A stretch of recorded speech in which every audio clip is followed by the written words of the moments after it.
លីកកំពូលទាំង5រកឃើញជើងឯកចិត្តអស់ក៏ប៉ុន្តែ Premier League នៅតែគួរឲ្យតាមដានជាងគេជំរាបសួរខ្ញុំកូនម៉ាមីជួបខ្ញុំមកចាស់នៅក្នុងវីដេអូថ្មីចាស់គិតមកដល់ត្រឹមថ្ងៃទី16ខែឧសភានេះលីកកំពូលទាំង5របស់អឺរ៉ុបបានរកឃើញជើងឯកចិត្តអស់ហើយពោលគឺនៅលីកកំពូលរបស់អង់គ្លេស Premier League គឺជើងឯកបានទៅលើ Liverpool ដែលលើកពានតាំងពីសប្តាហ៍ទី34នៅ La Liga អេស្ប៉ាញវិញ Barcelona គឺជាម្ចាស់ជើងឯកដោយលើកពាននៅក្នុងសប្តាហ៍ទី36កាលពីយប់មិញនេះចំពោះ League 1 របស់បារាំង PSG គឺជាជើងឯកដោយលើកពានតាំងពីសប្តាហ៍ទី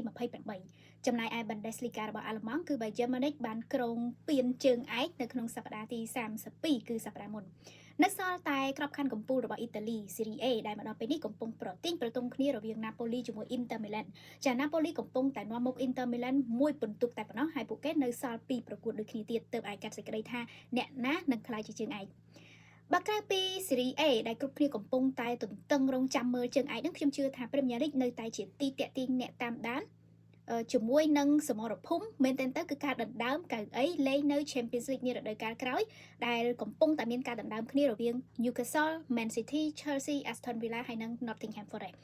សល់តែ2ប្រកួតទៀតតែប៉ុណ្ណោះតើ3ក្រុមណានឹងបានលេងនៅ Champions League ជាមួយ Liverpool និង Arsenal ខណៈដែលកៅអី Champions League ពីក្របខ័ណ្ឌ Premier League គឺមានដល់ទៅ5កៅអីឯណោះសម្រាប់រដូវកាលក្រោយMan City និង Chelsea ត្រូវធ្វើការធ្ងន់ជាងគេក្នុងចំណោមក្រុមផ្សេងដែលខ្ញុំទើបតែបានរៀបរាប់ហ្នឹងព្រោះថា Man City ត្រូវប្រជែងពាន FA Cup ជាមួយនឹង Crystal Palace នៅថ្ងៃសៅរ៍ស្អែកហើយត្រូវការឈ្នះ2ប្រកួតចុងក្រោយនៅ Premier League បើសិនជាចង់បានកៅអីនៅ Champions League ឯ Chelsea វិញ2ប្រកួតនៅ Premier League ក៏ត្រូវតែឈ្នះហើយក៏ត្រូវតែត្រៀមខ្លួនសម្រាប់ពាក់ផ្ដាច់ព្រាត់ Europa Conference League ចាដែលត្រូវប្រកួតជាមួយនឹង Real Betis នៅថ្ងៃទី28ខែឧសភាដូច្នេះយើងចាំអត់មើលទាំងអស់គ្នាអរគុណច្រើនជួបគ្នានៅក្នុងវីដេអូក្រោយសូមជម្រាបលា